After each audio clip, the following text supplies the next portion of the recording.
On March 26, 1945, before dawn had pierced the morning mist north of Okinawa, the anchor chains of the U.S. Navy's 50th Task Force already clinked heavily in the water. The amphibious operation codenamed Iceberg officially began with a massive force of 450,000 U.S. servicemen, more than 1,300 ships, and over 2,000 aircraft deploying around the island just 340 nautical miles from the Japanese mainland. For the Americans, Okinawa was the final stepping stone to Japan itself. For the Japanese High Command in Tokyo, it was seen as the forward outpost of the homeland decisive battle, where a desperate counterattack that would wager the empire's fate was brewing. Since we cannot win the war, we must make the enemy pay the heaviest possible price. After the U.S. landing on Okinawa on April 1st, 1945, Vice Admiral Toyoda Somu, commander of the Japanese Combined Fleet, wrote this cold declaration in his diary. By this time, Japan's Army, Navy, and Air Forces were nearly exhausted. The elite pilots who had fought at Midway, Guadalcanal, and other battles were already lost, and the new pilots often received only about 200 hours of basic training, barely capable of conventional aerial combat. In such desperation, the special attack operation proposed by the Combined Fleet Chief of Staff Agaki Madome became the only option, a suicide attack using aircraft packed with explosives, with a pilot's life as a guidance system to carry out one plane for one ship missions. To support Operation Kikusui, Chrysanthemum Water, symbolizing the nobility and resolve of the samurai, the Japanese gathered over 4,000 aircraft in Kyushu, Taiwan, and other locations, of which more than 1,900 were designated as kamikaze planes. These included multiple types. The old Type 99 carrier-based bombers, 99 Kinbaku, had their landing gear removed for weight reduction, retaining only the basic flight systems. The advanced Comet carrier bombers, capable of speeds up to 580 km per hour, became the main strike force. Even some Zero fighters carried 250 kilograms bombs to serve as slow-speed kamikazes. Each kamikaze plane had one pilot, mostly youths aged 18 to 25, trained only in the minimal takeoff dive crash procedure, often without parachutes before departure and with landing gear automatically jettisoned after takeoff, cutting off any possibility of return. During the Kikusui No. 1 operation from April 6 to 10, over 500 kamikaze aircraft swarmed the U.S. fleet, sinking or damaging 32 ships, boosting confidence at the Japanese High Command. On April 12th, the Kikusui No. 2 operation concluded, leaving another 14 U.S. ships severely damaged. Yet the cost to Japan was far greater. Over 800 pilots lost in just these two operations, with a kamikaze hit rate of less than 15%. Most planes were shot down by U.S. anti-aircraft fire before reaching their targets, confirming Pacific Fleet Commander Nimitz's assessment. This is a psychological deterrent, not an effective tactical strike. In response to the kamikaze threat, the U.S. established a three-layered air defense network.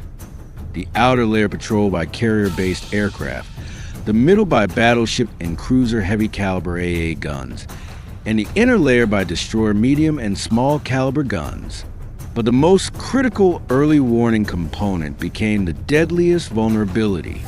In waters 80 to 120 kilometers north of Okinawa, the U.S. deployed 16 radar picket points, each with 1 to 2 destroyers, forming the first early warning line.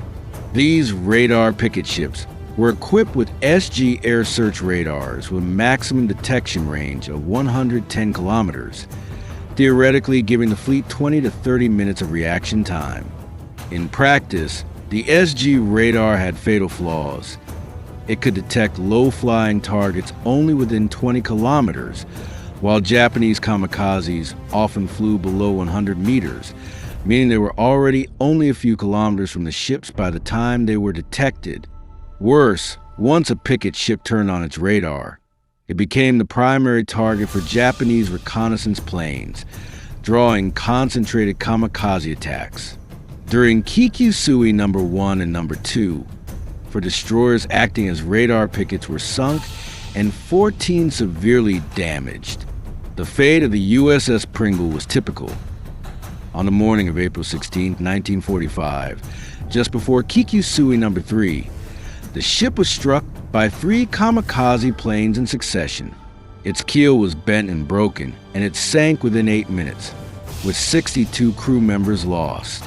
For the U.S. fleet, proceeding to a radar picket station was considered a de facto death sentence. When the USS Laffey received this order on April 12th, Captain Beckton wrote in his diary, "We have become the first pawn to be sacrificed on the chessboard." The legend of the USS Laffey, DD 724, began with the sacrifice of his namesake. During the 1942 Battle of Guadalcanal, the first Laffey, DD 459 Benson class, charged bravely in night combat until sunk by Japanese battleship main guns, its heroism recorded in U.S. naval history. To honor that legacy, the U.S. renamed a newly commissioned Allen M. Sumner-class destroyer as Laffey, entering service on February 8, 1944. The new Laffey was one of the most advanced destroyers of its time, 114.8 meters long, 12.4 meters wide, standard displacement 2,200 tons, full load 3,250 tons, powered by 4 heavy oil boilers driving 2 steam turbines, with a top speed of 34 knots and a range of 4,500 nautical miles at 20 knots. Its anti-aircraft firepower was formidable. 3 twin 127mm dual-purpose guns, 15 round /min, 12 kilometers range, 12 40mm Bofors guns, 3 quadruple mounts, 120 round /min for kilometers range, and 11 20mm Oerlikon guns for 150 round /min, 2 kilometers range. This armament made it among the best protected destroyers and laid the foundation for its survival against overwhelming odds. Captain Frederick Beckton was a battle-hardened veteran. At 52, he had served in World War I and commanded 3 destroyers in World War II, participating in the North Africa and Sicily campaigns. He understood the danger of radar pickets, but upon receiving the order, he told his crew only, "We are the crew of Laffey. That means we are better at performing miracles." Of the 296 crew members, 120 were fresh recruits, the oldest 19, the youngest 17, likely unaware that they were about to face one of the deadliest single-destroyer battles in the Pacific War. On April 16, 1945, at Radar Picket Station No. 1, 82 kilometers north of Okinawa, the sea was eerily calm. At 7 o'clock, the first suspicious echo appeared on Laffey's SG radar, soon followed by more dots flooding the screen. The Kikyusui No. 3 operation had begun. The Japanese deployed 498 aircraft, including 196 kamikazes in 12 waves, targeting U.S. radar pickets and carrier groups. At 8:15, radar operator William Cohn shouted, "Large enemy formation, 16 kilometers out, 1,000 altitude, approaching our ship." Beckton immediately ordered general quarters. The 127mm main guns elevated, 40mm Bofors guns began tracking, and the crew ran to their stations as trained. Rookie John Miller's hands trembled uncontrollably. An experienced sailor patted his shoulder. "Remember, every bullet you fire could save us all." At this moment, U.S. carrier planes were engaged in the Japanese formation far off. but around 50 enemy aircraft broke through, descending like a black cloud toward Laffey. Complicating matters, several F-6F fighters were in close combat overhead, forcing Becton to issue a ceasefire order to avoid friendly fire, giving the Japanese a crucial opening. At 8:27, for Type 99 carrier bombers dove from the clouds in two groups, targeting the bow and stern. Left full rudder. All guns fire. Becton's order echoed across the ship. Laffey turned sharply, bringing all side guns to bear. The bow's number 1 gun fired first, destroying the lead 99 bomber in a fiery explosion. Debris rained onto the deck. Stern 40mm Bofors guns created a crossfire, hitting the second bomber's wings, sending it into the sea. The third, attempting a low-altitude breakthrough, was hit by 20mm fire, exploding 50 meters from the ship, shattering the stern windows. The fourth was destroyed by a 127mm proximity shell, fragments raining down like hail. Before victory cheers could rise, 2 Comet bombers approached from the port side at 580 kilometers per hour. Highly maneuverable, the first was shot down by the 127mm guns. The second performed evasive rolls, broke through the fire zone and strafed the deck, hitting multiple gunners. Though eventually shot down 50 meters from the ship, its 250 kilograms bomb detonated near the bridge, destroying the SG radar antenna and leaving Laffey blind to distant threats. Radars down. Switch to visual. Cone cried, his assistant killed by shrapnel. At 8:40, the real hell began. A zero-modified kamikaze dove almost vertically at the bridge. Becton saw the pilot's face press the canopy, eyes hollow and insane. Concentrated 40mm fire severed the wings, but inertia drove the plane into the 127 gun mount on the bridge's left side. A massive explosion killed all 5 gun crew members, twisted the mount, and flames shot several meters into the air. Damage control. Extinguish fires now, shouted Executive Officer George Davis, leading 5 men into the inferno. While they fought the flames, a second kamikaze, a twin-engine Jenga bomber carrying 800 kilograms, struck the stern 40mm gun position, blowing it away. The deck was ripped open with a 3-meter hole. 12 resting crew members were killed instantly, and the rudder shaft broke, locking the ship at a 26-degree angle, spinning in place. A perfect target. Rudder jammed. Engage backup. Engine Officer Joseph Smith ordered, but the backup room was filled with smoke. 3 men attempted repairs at 50 degrees Celsius, but fainted from oxygen loss. At 8:55, a third kamikaze 99 bomber struck the midship's fuel tank, igniting spilled fuel and spreading flames to the starboard AA guns. Damage control man Richard Hill rushed with an extinguisher, caught fire, rolled to put out flames, and continued until blown by a blast wave. At 9:05, the 4th kamikaze hit near the bow magazine. Fortunately, the doors are closed, preventing detonation, but the impact tilted the hull 5 degrees, throwing several crew overboard. At 9:12, the 5th kamikaze Comet struck low over the port engine room. The funnel was destroyed, smoke billowing, and the room's temperature surged to 60 degrees Celsius. Smith and the engine crew used wet cloths to cover their mouths, maintaining power. Despite burns, no one retreated. Their persistence kept Laffey partially powered and armed. After 5 successive crashes and 4 bombs, Laffey was battered. Hull tilted 8 degrees, deck riddled with holes and flames. Only one 127mm gun operable. Over half the 40mm guns lost. 32 crew dead, 71 wounded.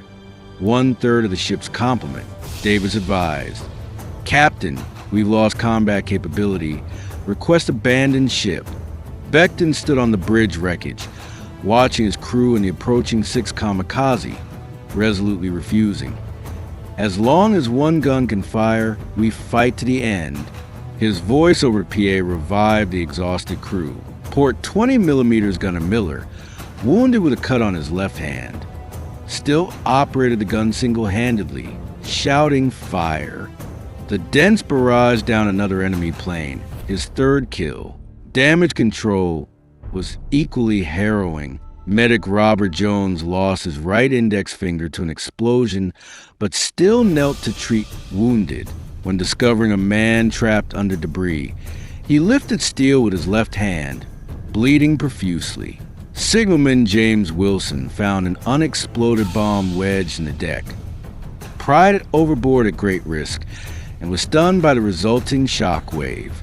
In the engine room, Smith and surviving crew performed miracles, manually turning backup generators, patching hull breaches with boards and canvas, even blocking steam leaks with their bodies to maintain boiler operation.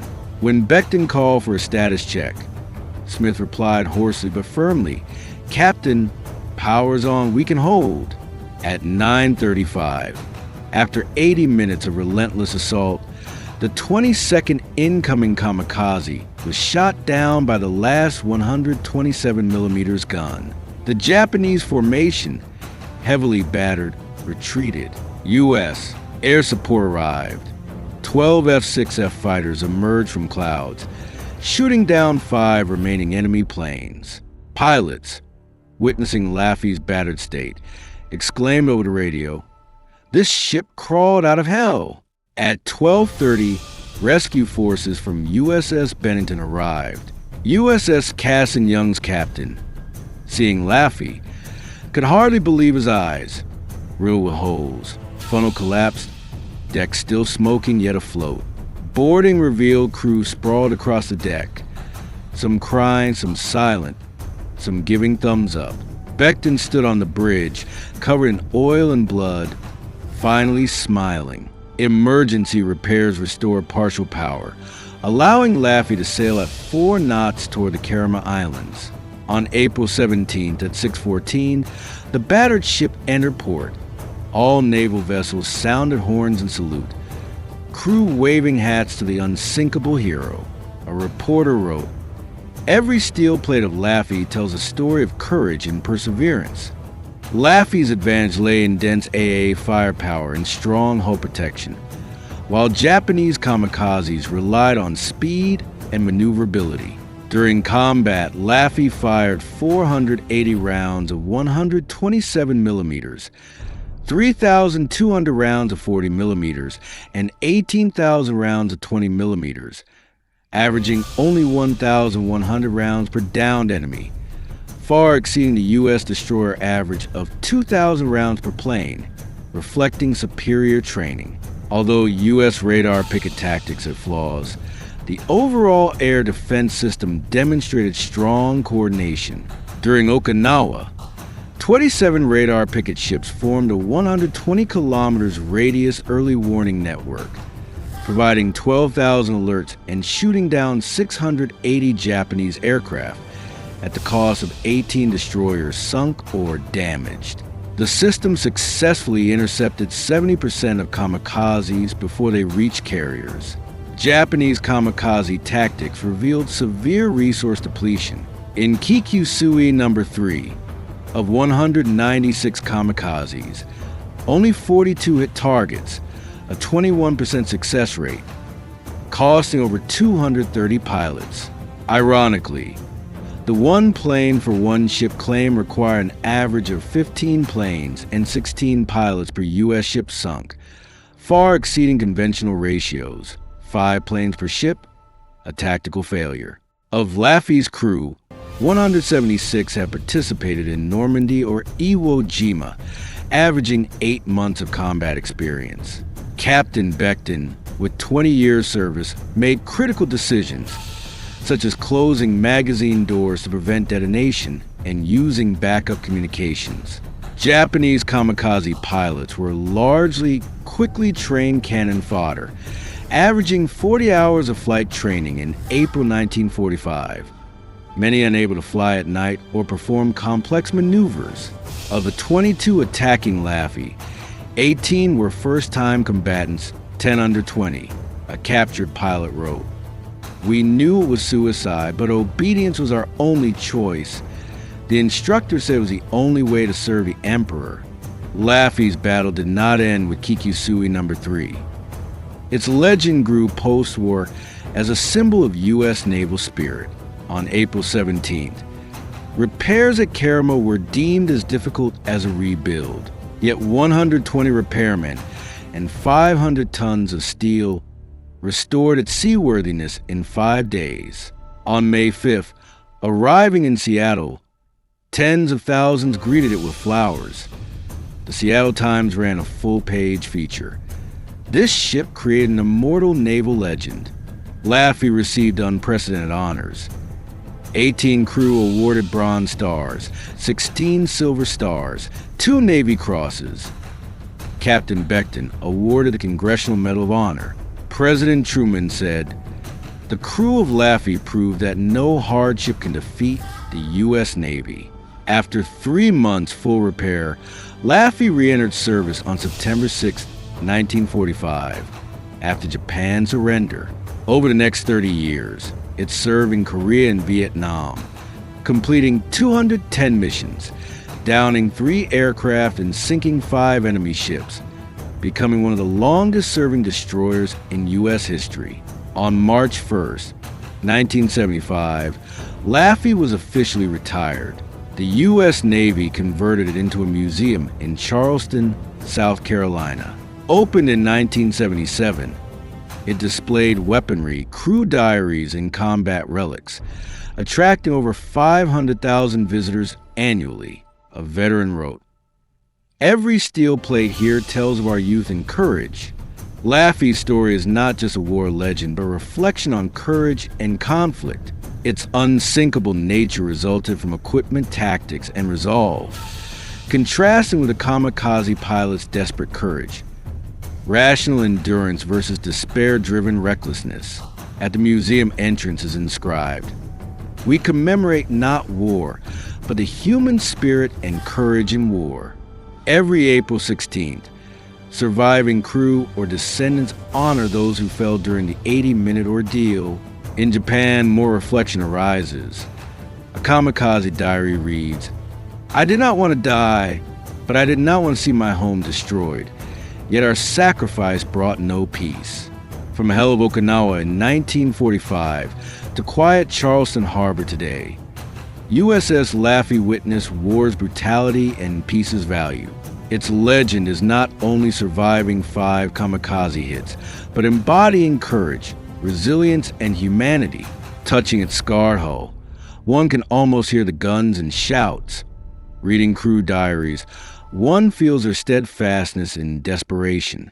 Laffey's unsinkable myth tells us, true strength is not never being hurt.